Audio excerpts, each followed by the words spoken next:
Hello again, my fellow engineers. Welcome back once more to this PLC Animator course. And today we're going to analyze what a PLC is and the differences between a human automatic system and a machine automatic system. And without further ado, let's carry on. Now, let's analyze what is a PLC. But not only copy paste the Google concept or ChatGPT or a book even. Let's analyze the why. Now let's start.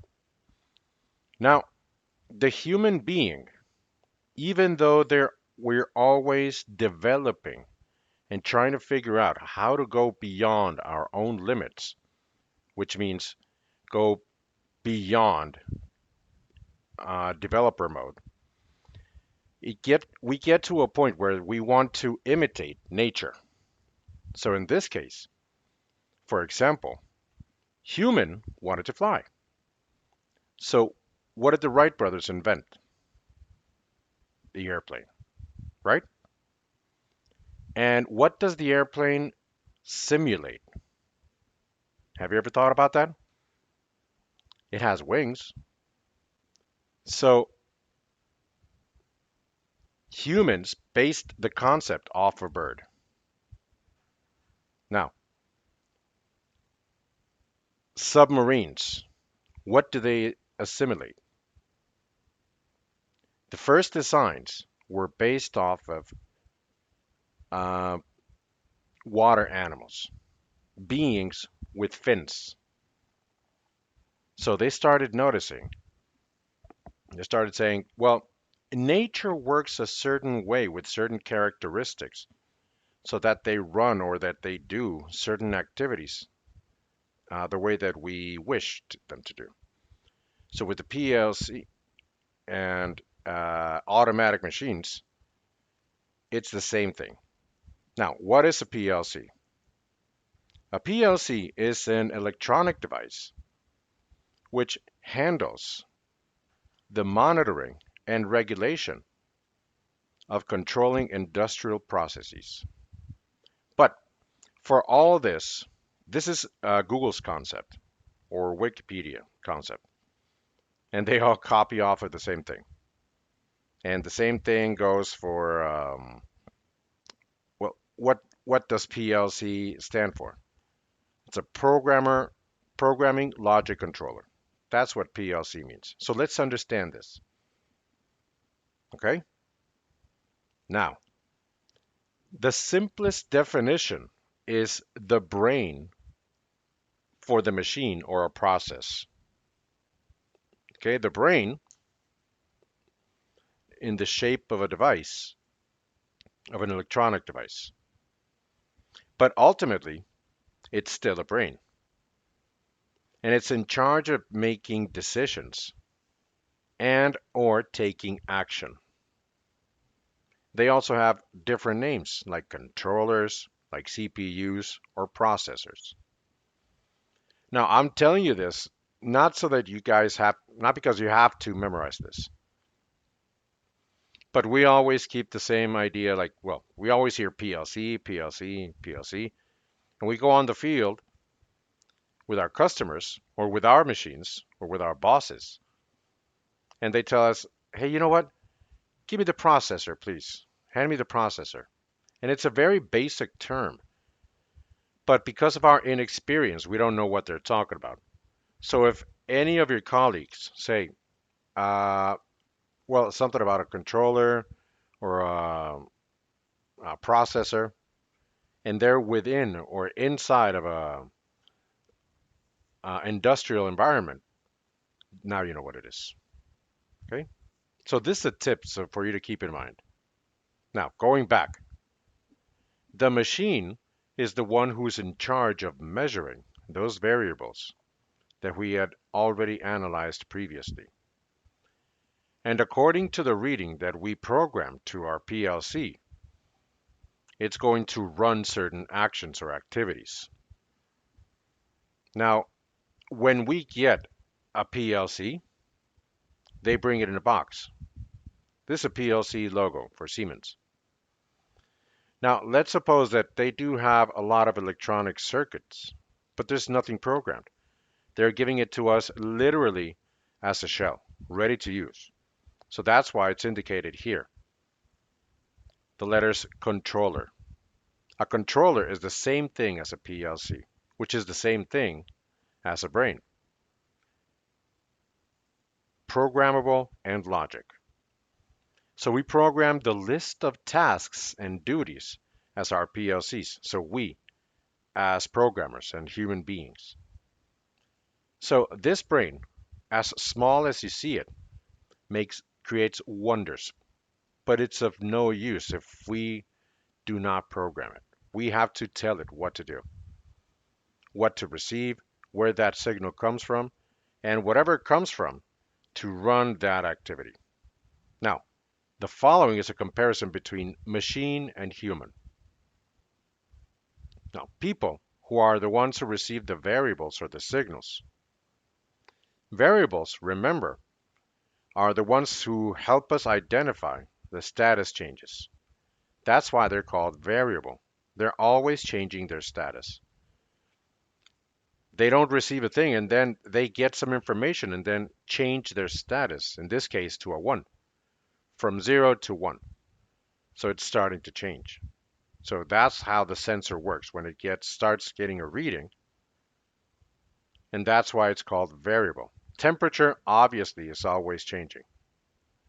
So it starts changing according to time.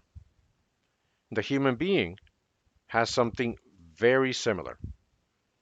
Our senses, remember, biology, okay, from grade school. The 5 senses, what are they? Smell, hearing, sight, okay, touch or feel, and taste.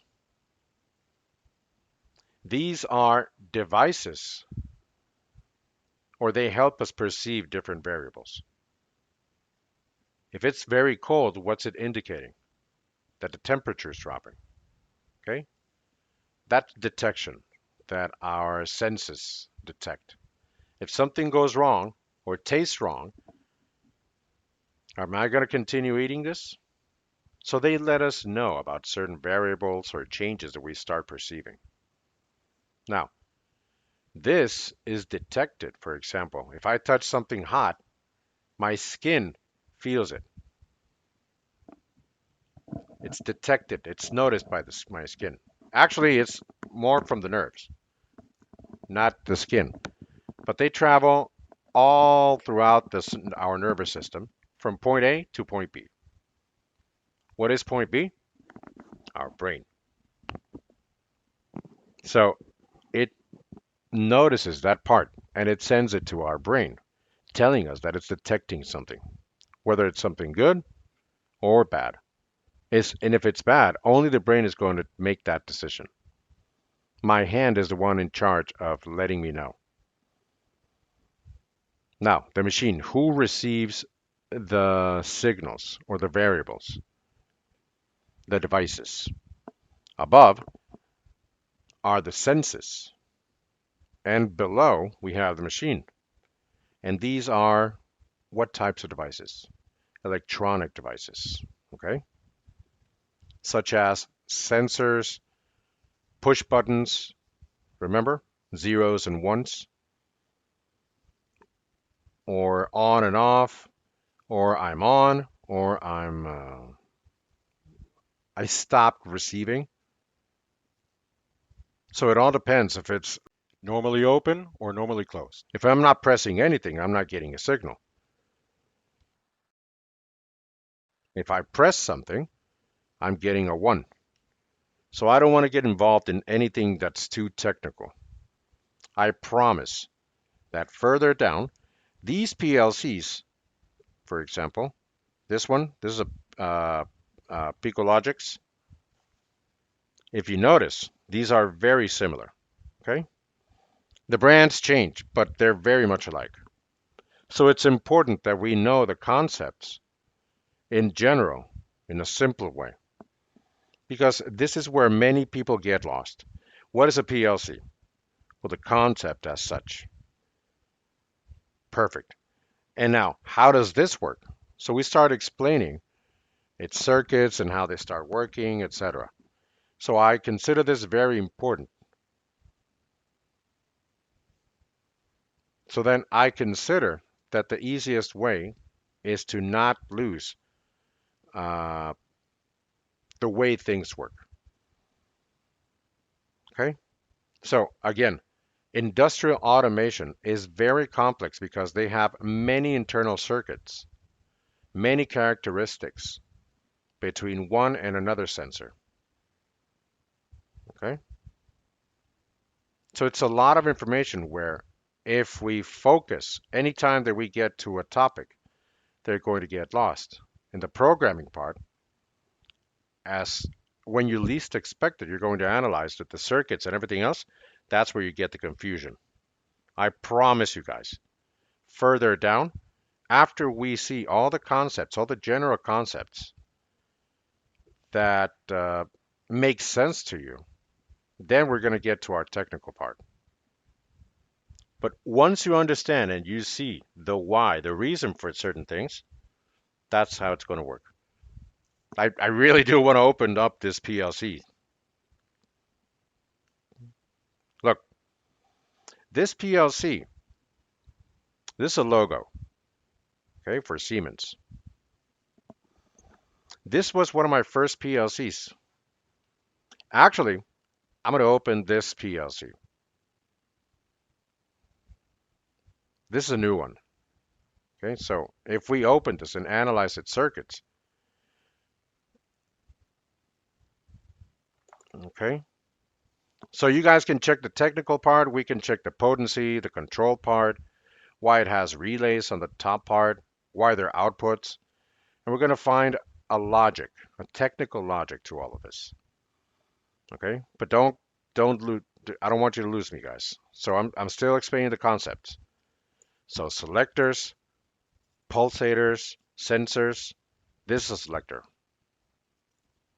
This is a photoelectric sensor with thermocoupling and encoders. They're very important to send the signal from our PLC to where I'm physically placed. And these are the electronic devices that help us keep the location of this device, which in this case, they are trusted customers for the servo motors. So it would be of no good to have a position if I don't know where my servo is. But that's another topic. So people, senses, machines, electronic devices that send this signal to our PLC. So what do they send? 1, 0, 20, 35. Which variables? It all depends on what we're going to look at.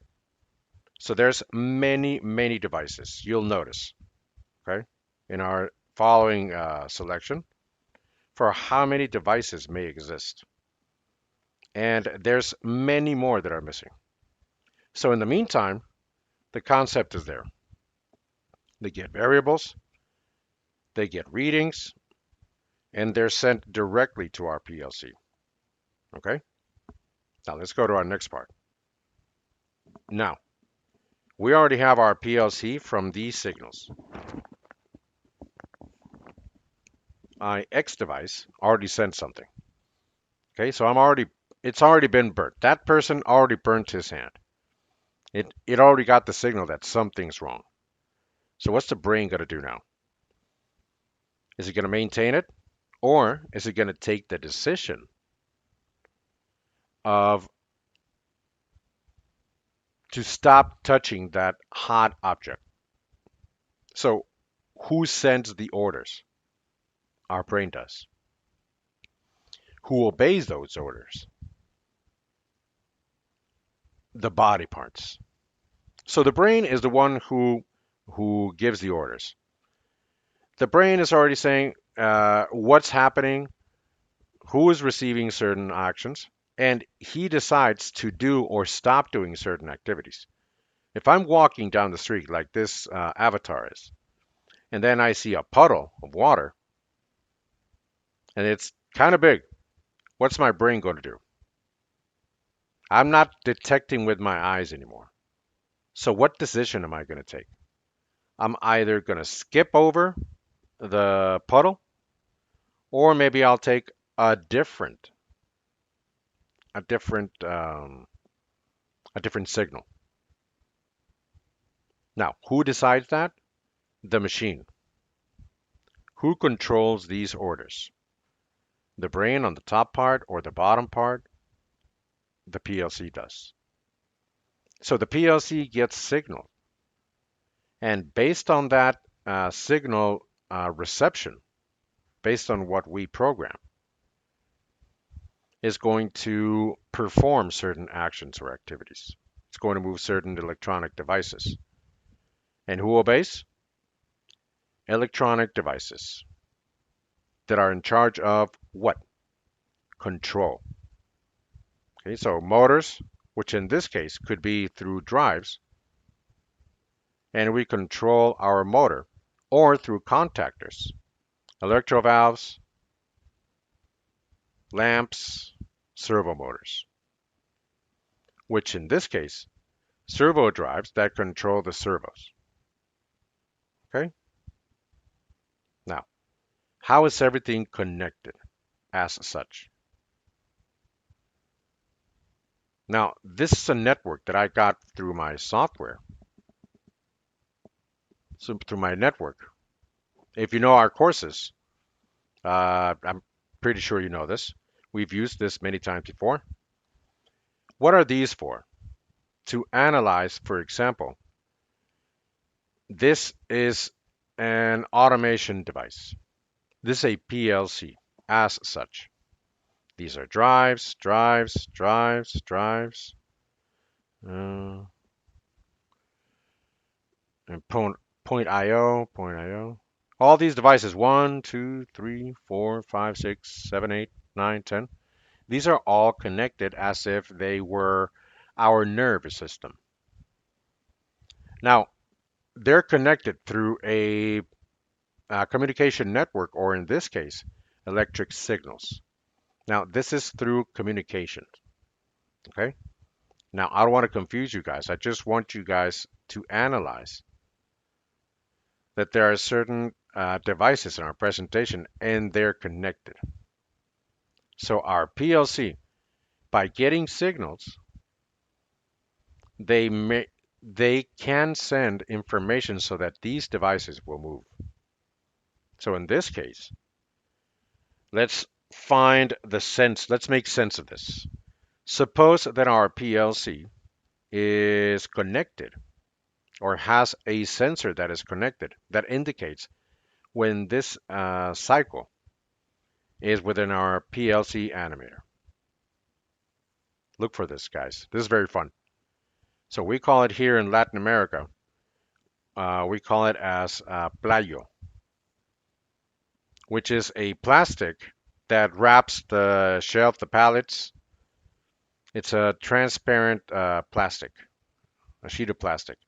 It protects them from getting from keeping the well from keeping to keep the product clean. So it gets the rows for the product and it starts wrapping them, shrink wrapping them. So the machine says, well, I'm done with my work here. You say what's next. So then in this case, the PLC, if you can notice, has motors and motors, motors and motor. Okay. Now this is going to turn according to what we program, which is how much velocity is it going to take and what the actions are. First, the motor is going to energize so that all of this takes into place. And then what other action is happening? Okay. Now these types of commandos or commands are going to be sent by the PLC. And this is because it already stopped shrink wrapping. So this is where we should be able to program so that it goes from point A to point B and it continues its process. Okay? So this is the final one. So maybe this is the logistics part. But so that you guys can see how it works. Okay? So far, this is our lesson for today. Okay? Our mini course for what a PLC is. And next class, we're going to continue and it's going to make a little bit more sense. So we're going to analyze our devices. And now we're going to be able to know what inputs and outputs are. Much easier. So thank you very much for your time, guys, and I'll see you on our next video. Big, big hug.